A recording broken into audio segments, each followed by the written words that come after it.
I apologize for that interruption, but um, these guys to us, they're just babies to us because we know them. But to have someone else villainize and the things they were saying, asking the guy, was he on? I don't give a goddamn if he was high out his mind. You sit him in a cell and you let him sober up. His life, we don't have the opportunity to be able to correct ourselves should we be uh, in a place where we're doing those kind of things. You know, people change their lives. People have come out of addiction. I don't know if that was George Floyd's issue, but even if it was, that's not your problem. The people that look like you are opiate heads and heroin heads and cocaine, them expensive drugs that typically black people can't afford. But would you kill them for a possible fraud, whether it be a check or a bill? That deserved a sit down in the back of the security office and a citation or a court date, a charge from the store with the court with a wait on your court date, for that amount of money. And I am angry and upset because in 2020 we still have to see such imagery. And I've watched a friend's husband, who's a sheriff, essentially, shrug his shoulders like stuff like this is okay. And we can't even have dialogue with our officers to let them know where they're coming from. And he's not too far off from where we are. You're a shade lighter than us. You're Puerto Rican. And that disheartened me that he wasn't even open to listening to the struggle. Let me tell you where, if it should have been resisting arrest or non-compliance, let me tell you where that comes from. Culturally, we are geared to not have the best thought of what our outcome will be should the police decide to take us into custody. Some police don't take you into custody. They'll take you somewhere and use you as a human punching bag and let you go. As a young woman, you can be fearful that a police officer will take you somewhere and rape you and use their authority to rape you. Okay? As a young lady who was 11 years old standing in front of my mother's home that she owned and paid taxes on, was put on a police car and unlawfully searched, wearing a powder blue Daffy Duck coat.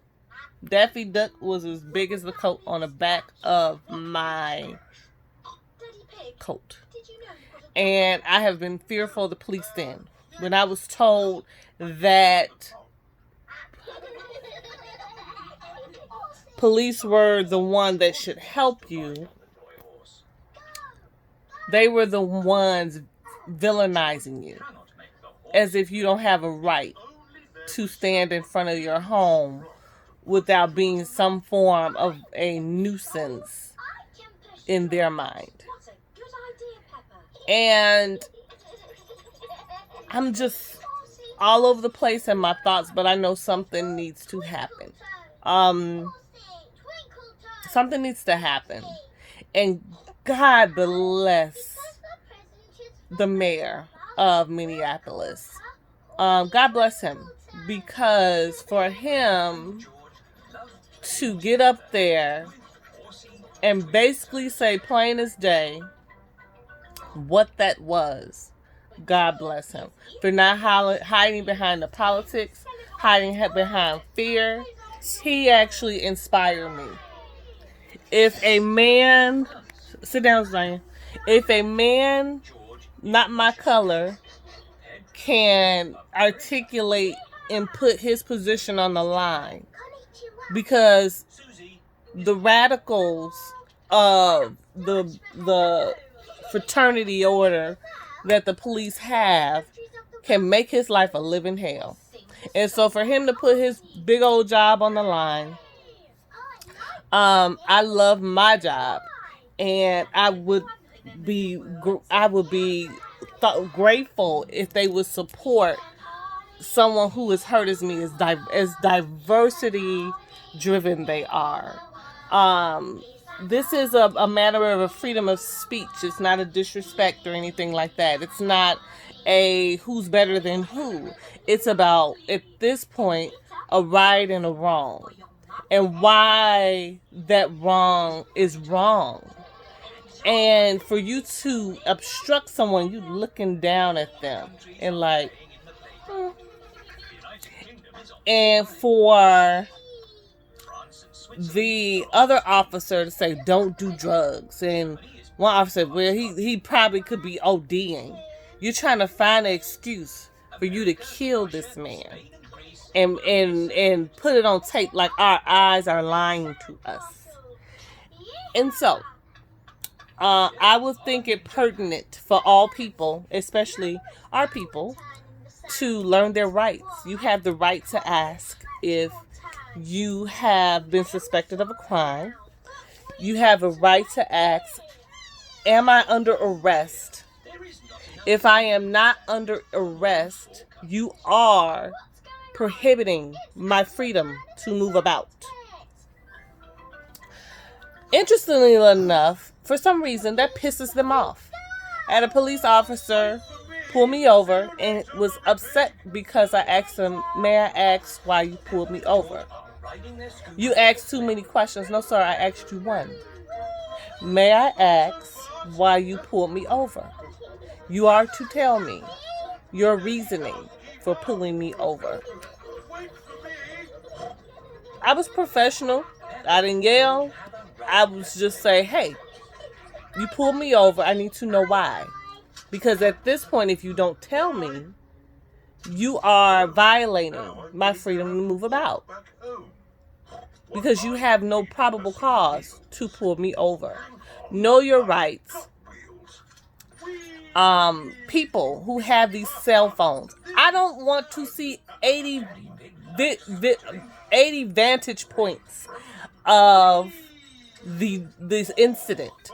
I would like for people to start putting in their phone contacts for their mayor, contacts for their chiefs, their social media platforms. My government has social media platforms. The mayor's office, social media, their number, their social media platforms. Call 911 and ask for a lieutenant to the scene immediately, and to radio their officer, because their officer is obstructing the breathing of a man who is on the ground and handcuffed and not resisting and has no weapon over a misdemeanor at the most, probably. I don't know when it comes to money. Could be minor felony, certain class. But do more. Learn those people. Take a picture, take a video clip and at them. Let me tell you how I know how to get people moving. I know how to become a Karen. I know how to call everybody who needs to be called. I know how to go over everybody's head. Everybody gonna know. You can't say you didn't know, and everybody gonna be accountable why they ain't get down here, or radio their officer at the least and say what is going on. We have reports of, and we are on the way to save a life. You understand? Know your rights. You can know the song of a Lil Yachty, a Lil Baby, Young Baby, whoever. You can know them songs and recite them and jump up and down. Know your rights. If they don't read you your Miranda rights, don't say anything. Say, I would like to see a lawyer, and tell your lawyer I was not read my rights. They cannot arrest you and not read your Miranda rights.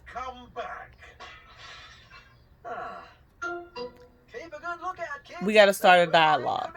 So I hope you guys share this.